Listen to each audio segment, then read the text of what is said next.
What's up, Switches? I'm Jennifer. And I'm Cicero. And this is the Switching Lanes podcast. Today's topic, your vote really does count on all levels. So with the preliminaries being right around the corner, voting is Tuesday, March 3rd. We wanted to come to you guys and explain some things and make sure you understand how important your vote is on all levels. And to start tonight's episode, we need to play you a brief music clip. Break it down, cause if I don't, you would probably never know. First thing first, you know back in middle school when they taught us, it was 3 branches of the government. We forgot it when we got older. It's the judicial, the legislative, and executive. But all we know is the executive. That's the mayor, or the governor, and the president. Now none of them 3 people make no laws, they just be checking them. The laws come to their desk and all they do is say no or yes to it. So when the news station tried to tell us that Barack Obama couldn't put us on, we was all salty at Obama when it was the Congress members all along. We gotta focus on the legislative branch. Yeah, they the ones that make the laws. Yeah, they the ones write how much food stamp money you get on the card. But when people that wanted to help us wanted the job, I know they probably lost. Cause we ain't even know their name, we ain't know their face, we ain't know it all. So the Congress or the State House, that's legislative, they make laws. So what we want from the president is what they do. Okay, y'all? See, they election every 2 years, but we don't never even go to those. The Congress, they can raise minimum wage, but we ain't even really know it though. So you know how back in 08, when we all voted for Obama, we was all supposed to go back in 2010 and vote for the Congress. Cause they the ones make child support laws. They the ones choose if your kids at school get to eat steak or corn dogs. The State House make the court calls. So if the country failed, then you can't say it's them, it's your fault. Cause y'all ain't know to vote for Congress members that was for y'all. And they don't gotta leave after 4 years, and we just let them sit. See, they don't want to tell you this, they want you to focus on the president. Now the third branch is the judicial, that's judges.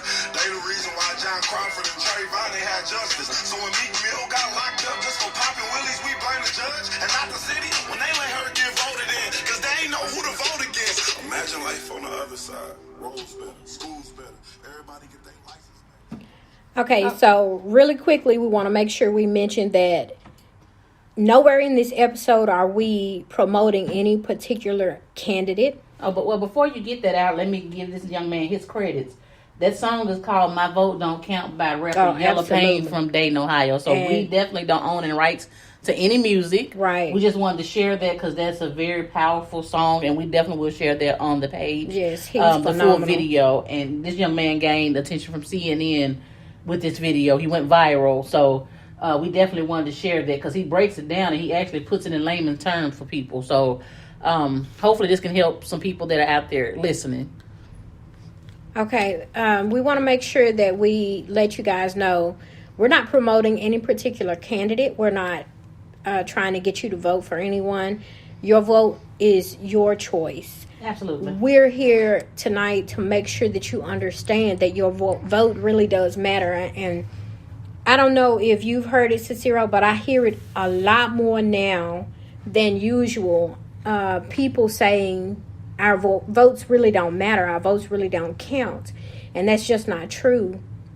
And that's the whole purpose of this episode, is to make sure that you understand that your votes matter in every election. Absolutely. It carries a lot more weight locally because you get to see more of what you're voting for.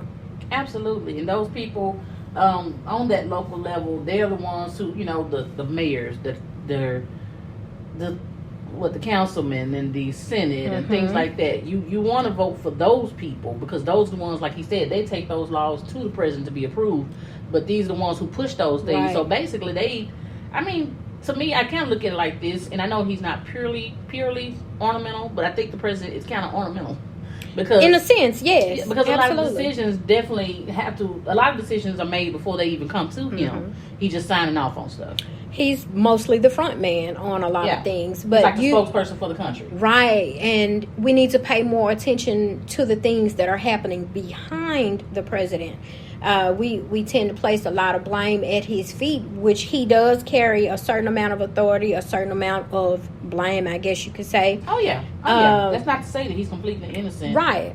However, a lot of the things that we want to take effect, we're placing that blame or that accountability, rather, in the wrong place. Right. And we need to get out and make pay more attention to the people that are being voted in as the mayor, as the judges, your city councilman, your congressman, even your school board. We're not actively involved in putting these people in place. And then when we're having issues, things not taking place in the schools that you want or that you would expect to see happening, you don't understand why it's not happening. But you didn't vote and get the right people into those positions. You didn't vote and put the right people into the mayor's office and so forth. Right. So, and so you start to see certain agendas being carried out versus what needs to actually happen. And then we, like you said, they point the finger at the president. I mean, President Obama took a lot of flack for a lot of things, and that I think that was some of that was racial, but that's another conversation.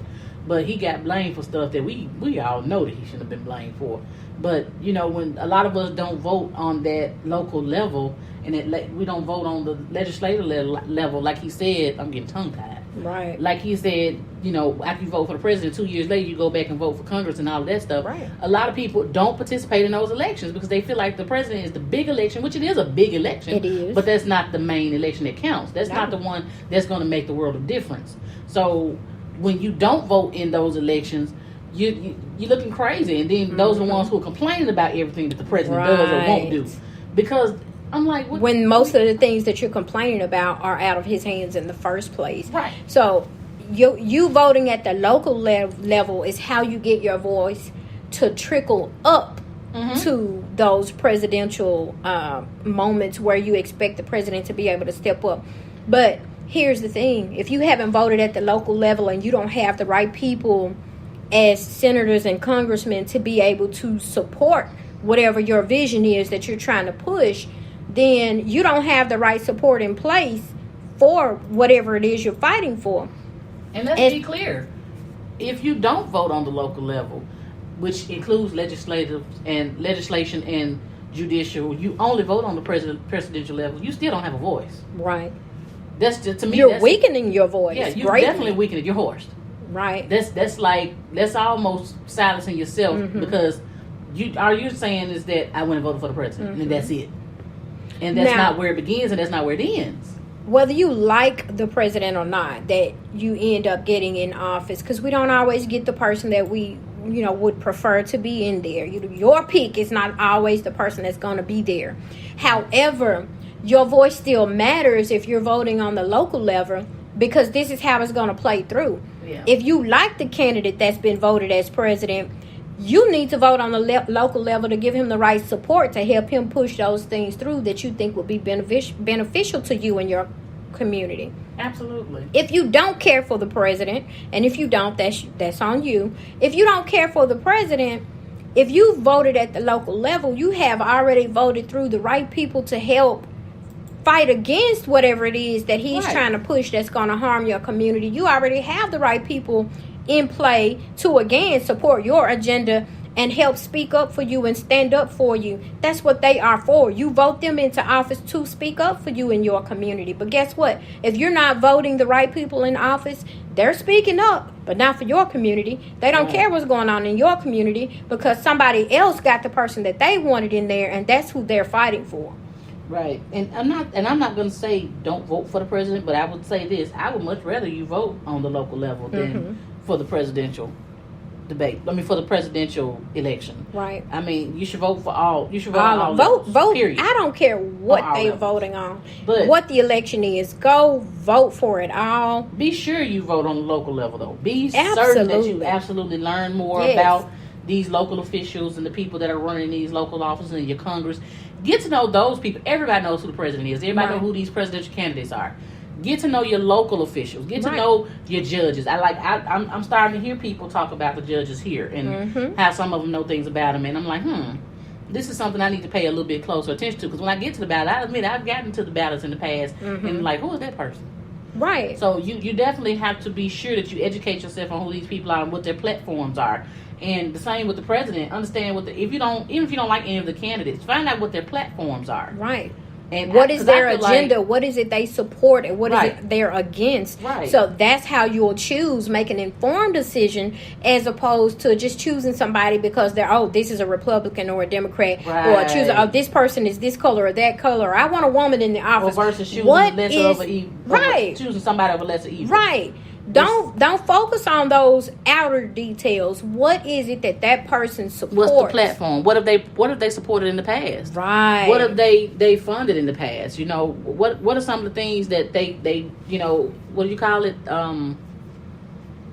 Endorsed. And that's going to be a really big thing, actually taking the time to research the candidates, because you have some candidates who at the last minute switch things around. Maybe Absolutely. they were Republican and now they're Democrat. Maybe they were for this law and now they're claiming they're against this particular law. So it's really important to get to know your candidates, because they're going to show you what they know you want to see for you to vote them into that position. So it's really important for us to take the time to get to know the candidates on every level, so that we're making educated and informed decisions about who we're putting in these offices. You really need to make sure you're voting locally, because these are the people that can affect change in your community. This is where you can actually see more change in your schools, in your wages and benefits. The streets. You upset about all the potholes. potholes and you want to know where the money is going? Well, who did you vote into office? Oh, you didn't vote? You didn't? Oh, okay.